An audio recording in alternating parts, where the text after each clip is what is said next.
Jason Carter had been making deliveries in the bustling heart of Chicago for nearly a decade.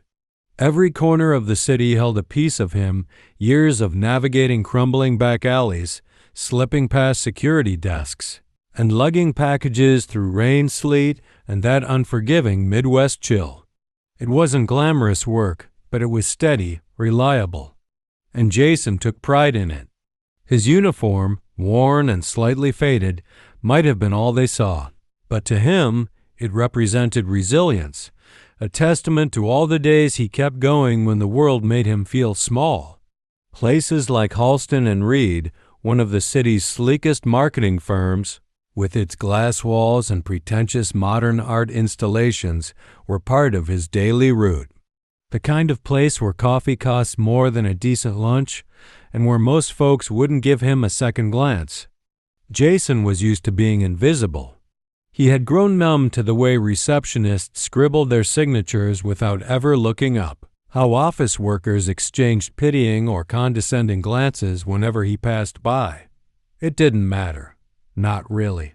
At least, that's what he told himself. But the laughter, that was different. The day he overheard them was like a slap in the face. As he was setting a package down at the front desk, he caught the snide comment from one of the senior execs.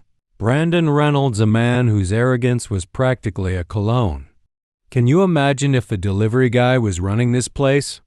He'd sneered, his voice dripping with that nauseating mix of entitlement and amusement. And then there was Sarah, a project manager with a voice like polished glass. Please, all he's good for is lifting boxes, not leading meetings. The laughter that followed rang in Jason's ears long after he walked out the door. It wasn't just ignorance, it was conviction. Their certainty that someone like him would never be more than a man in a worn-out uniform. And for the first time, Jason couldn't just brush it off. Because deep down, he knew they were wrong. And they were going to find out just how wrong they were. Jason couldn't shake their words. That night, sitting in his tiny apartment just outside of Chicago, he found himself gripping the steering wheel of his old, beat-up Ford van even after the engine had died. The glow from a flickering street lamp seeped through his windshield, casting shadows over his tired hands. Usually, the end of a long workday meant nothing more than a warm meal and maybe a beer before crashing onto his thrift store couch. But tonight was different. Their laughter played over and over in his mind, like a cruel melody he couldn't silence. It wasn't the first time people had looked down on him, made assumptions based on his uniform, his job, his life. But something about that day at Halston Reed had cut deeper. Maybe it was the way Brandon Reynolds' voice carried such effortless arrogance, or the way Sarah's words dripped with a certainty that made Jason's blood run cold. It wasn't just that they underestimated him, it was that they didn't even consider him worth a second thought. Like he was invisible. Like his whole existence was confined to delivering their packages and then fading back into the background where he belonged. But Jason knew he was more than the man they saw. They didn't know about the nights he spent poring over financial reports, studying market trends, investing every spare dollar he earned. They had no clue he'd already turned a few $1,000 into something much bigger. And that was the problem. They didn't see him. They only saw the uniform, the label, the stereotype. His brother Marcus had always told him that if you wanted something, you had to take it. Respect's not given, Jay, you've got to earn it. And sometimes you've got to take it. As he sat there in the silence of his van, Jason realized something fundamental. He wasn't angry. Anger was easy. Anger was fleeting. This was deeper, a hunger for something real, for respect, for validation. And if they weren't going to give it to him, he was damn sure going to take it. What Brandon, Sarah, and everyone else at Halston Reed didn't know was that Jason Carter had been playing a different game all along. Delivering packages was just what he did to keep the lights on. His real passion? Flipping assets and making smart investments. Jason had a mind wired for strategy, an almost obsessive ability to see potential where others only saw clutter. At 16, he'd been flipping limited edition sneakers, buying them online for retail and selling them to desperate collectors at 3 times the price. His high school friends thought he was nuts until they saw the cash rolling in. By 21, Jason had moved on to flipping used cars, scouring auctions, fixing them up, and selling them for a profit. His kitchen table had been more of a workstation than a place to eat, stacked with notebooks, spreadsheets, and legal documents. He had taught himself everything from investment basics to real estate market analysis, not from fancy degrees or elite mentors, but from endless nights of self-study, trial, and error. And the money? It was real. Sure, the delivery job paid the bills, but his investments were what kept him moving forward. Stocks, cryptocurrency, even small business deals, Jason had his hands in all of it. While Halston and Reed's executives were sipping overpriced lattes and patting themselves on the back for mediocre marketing strategies, Jason was making moves. The thing was, he had been watching companies like Halston and Reed from the outside for years, learning from their arrogance, their laziness, their unwillingness to adapt. The more they thought themselves untouchable, the more their weaknesses became glaringly obvious to him. Jason had already helped turn around 2 struggling businesses, making him money and valuable connections along the way. Connections that saw his potential, not his uniform. Jason chuckled bitterly as he poured himself a cup of cheap, stale coffee. Halston and Reed had laughed at him, but they had no idea how much he had been laughing at them. Because when you spend years being underestimated, you learn to turn invisibility into power, and Jason Carter was just getting started. Jason Carter wasn't just planning on proving them wrong, he was planning on taking everything they thought was untouchable. After years of carefully building his network, his moment had finally arrived. His most recent investment proposal had caught the attention of Raymond Walker, a sharp-tongued, brutally efficient investor who'd built his empire on real estate and turning failing companies into cash machines. Walker didn't care about appearances. He cared about results. And Jason had the numbers to back up his pitch. The two of them met at a high-end steakhouse in downtown Chicago, the kind of place where a side of mashed potatoes cost more than Jason's entire grocery bill for a week. Jason wore a suit, not an expensive one, but well-tailored, enough to make him look like he belonged. But he couldn't help but feel the weight of eyes on him, judging whether he was worth the linen napkin draped over his lap. Raymond Walker was a man who didn't waste time on pleasantries. "So you think Halston and Reed is worth saving?" Walker asked, his voice like gravel wrapped in velvet. Jason leaned forward, meeting the man's icy gaze. "I think Halston and Reed is worth reinventing. They've been bleeding clients for over a year. Bad leadership, bloated budgets, and outdated strategies. They're relying on their name to keep them afloat. And that's just not enough anymore." Walker raised an eyebrow, his knife pausing over a perfectly cooked fillet. "You've done your homework." "More than that," Jason replied, sliding a neatly organized folder across the table. "I've been watching them. Their biggest accounts are already looking for the exit. Their client retention rate is the lowest it's ever been, and yet their leadership is too arrogant to notice." Walker smirked, a predatory glint in his eye. "And you want to buy them out? Turn them around?" "Not just turn them around," Jason said, his voice steady. "Make them profitable. Make them better than they ever were. And I've got the strategy to do it." Walker's smirk grew into a grin. He liked what he was hearing. And for the first time in his life, Jason felt like someone powerful actually saw him for who he really was.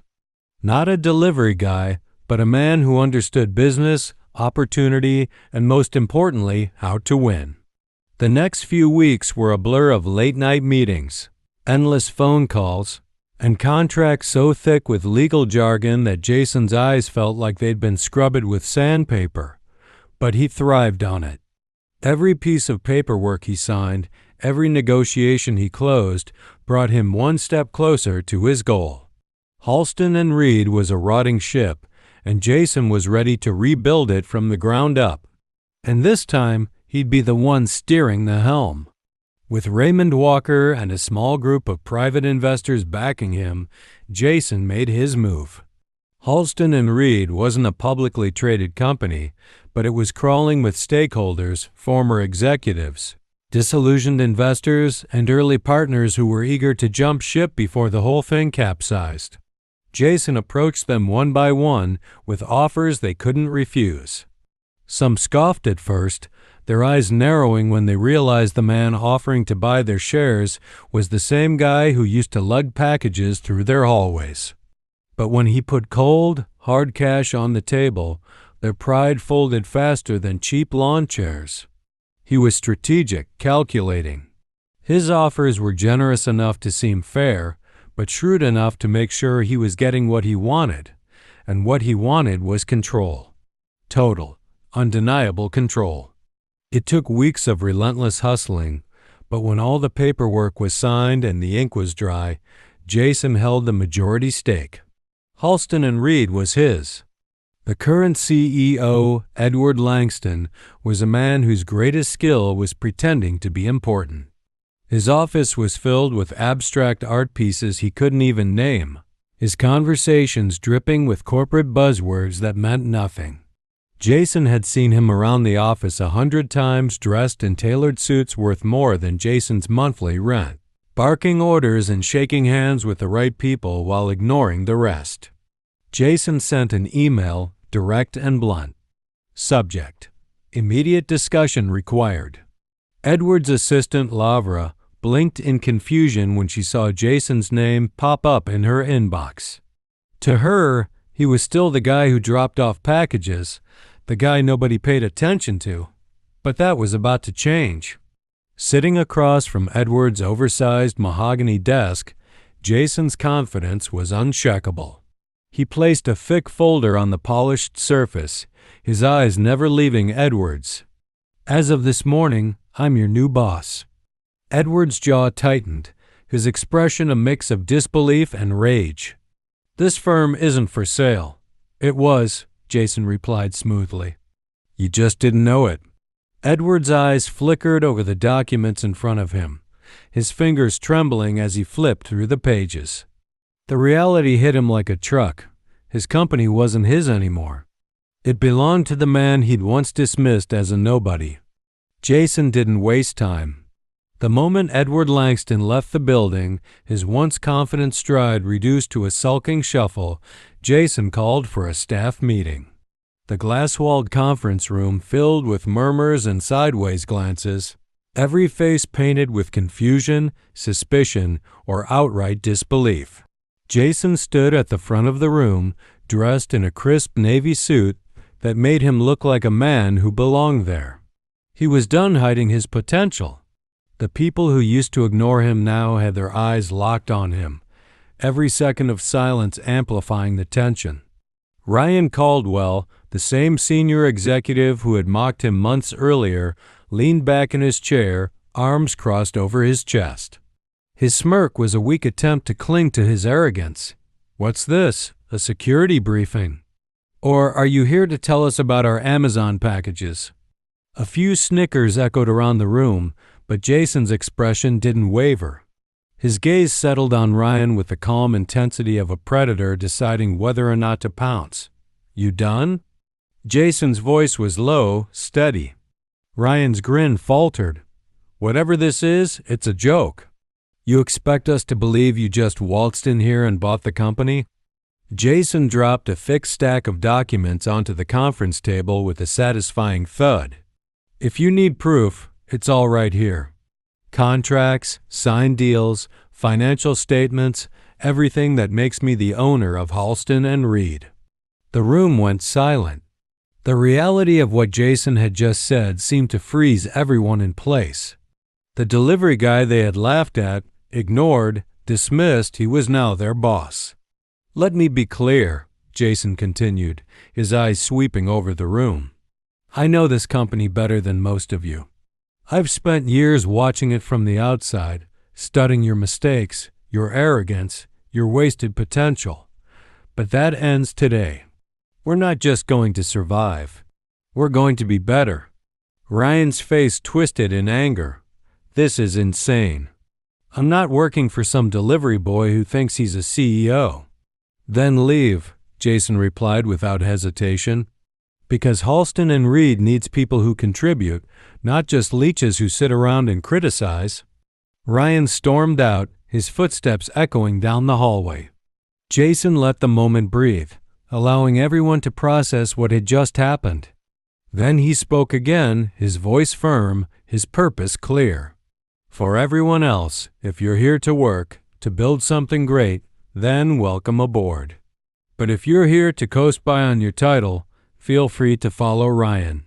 It was a challenge, and Jason was ready to see who would rise to meet it.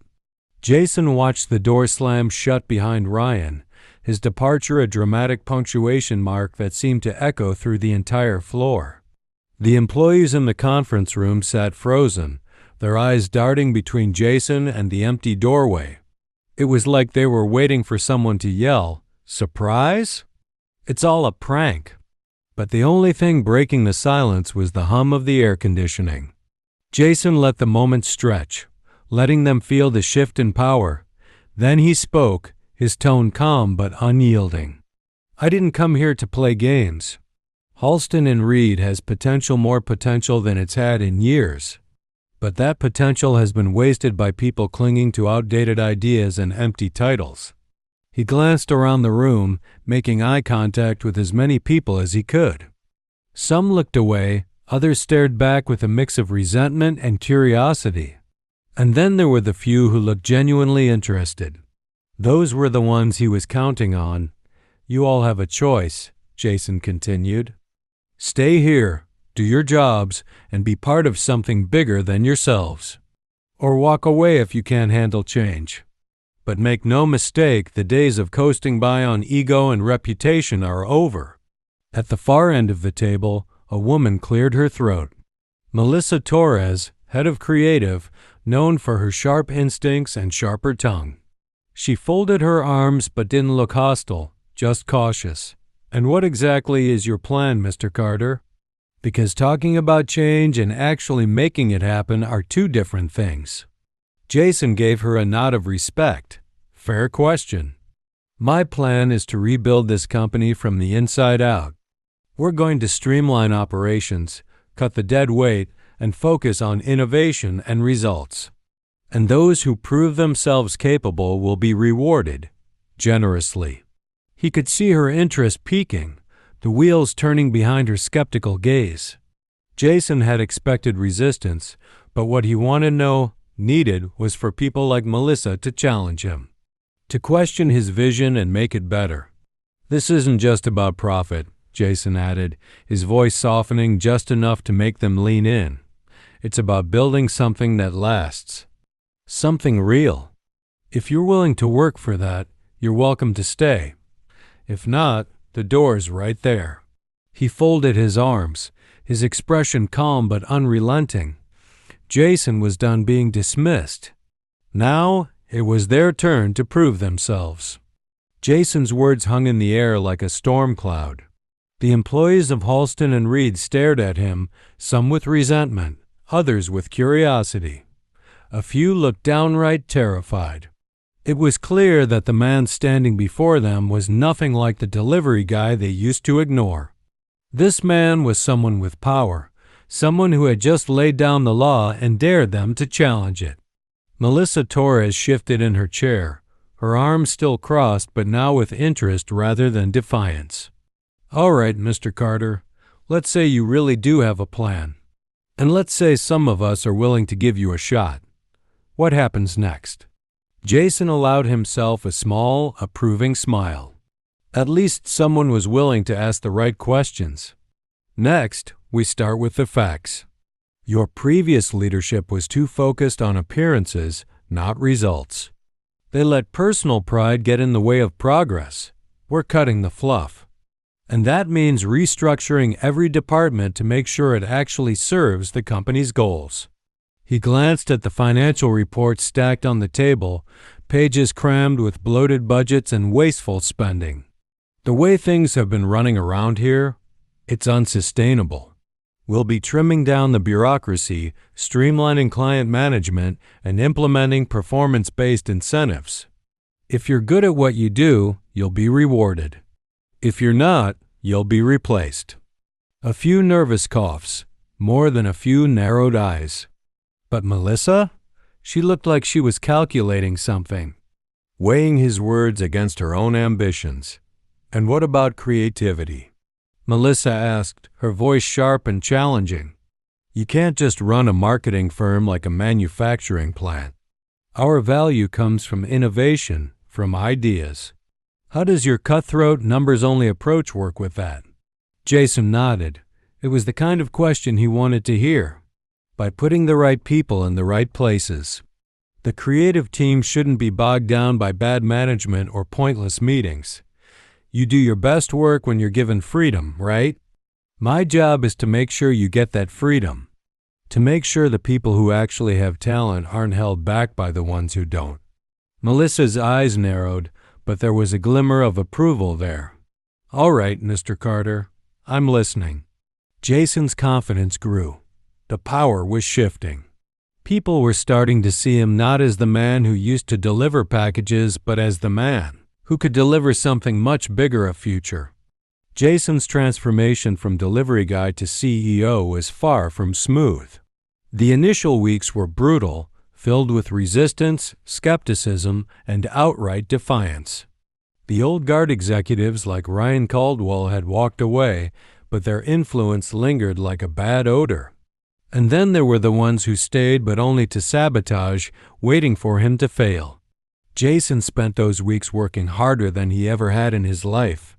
His office became his second home, the city lights of Chicago twinkling outside his window long after everyone else had gone home. But Jason thrived under pressure. He had to. He knew that earning respect wasn't about demanding it, it was about proving himself through action. One night, while sifting through client retention reports and profit margins, Jason remembered something his brother Marcus had told him years ago. Respect's not given, Jay, you've got to earn it, and sometimes you've got to take it. But the part he had overlooked before was just as important. You earned respect by showing your worth, not just claiming it.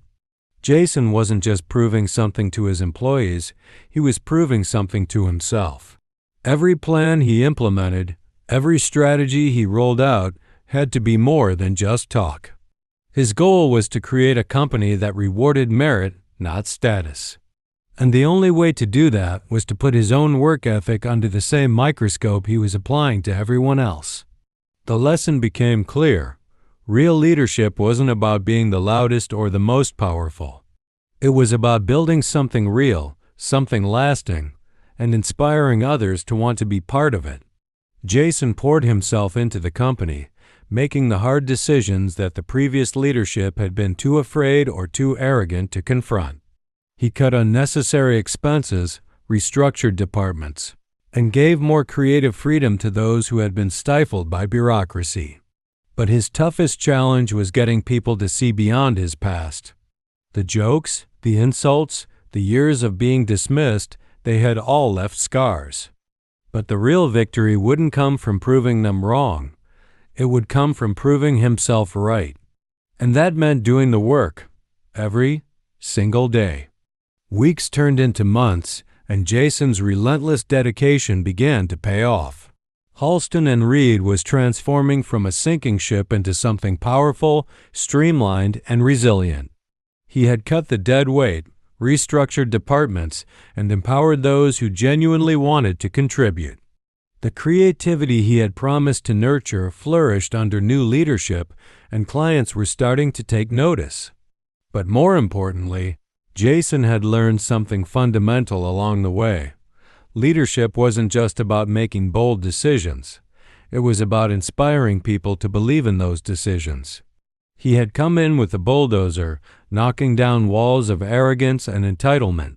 But rebuilding something worth believing in took more than brute force. It took trust. And trust had to be earned. He made sure to keep his door open literally. His office, which used to be an imposing fortress of glass and mahogany when Edward Langston had occupied it, was now a workspace like any other. Functional, straightforward, with stacks of reports and sketches from the creative team littering his desk. Jason wanted his employees to feel like they were part of something real, something they could help build. One afternoon, Melissa Torres knocked on his open door, a cautious smile tugging at the corners of her mouth. "You were right, about all of it," she admitted. "This place was drowning under its own ego. But you didn't just clear out the garbage. You made us want to do better." Jason looked up from his laptop, his expression sincere. "It's not about proving who's right or wrong. It's about proving what works. And that only happens when we stop worrying about titles and start focusing on results." Melissa chuckled, nodding in agreement. "Well, whatever you're doing, it's working. The new clients are rolling in, and the creative team's producing their best work in years. Guess I'll have to admit you're more than just a guy who can carry boxes." Jason laughed, the sound genuine and warm. "I never was just a guy who carried boxes. That was just what people chose to see. The lesson was clear. Respect isn't given or taken, it's built. One brick at a time." And for the first time, Jason knew that what he was building was something that could stand the test of time.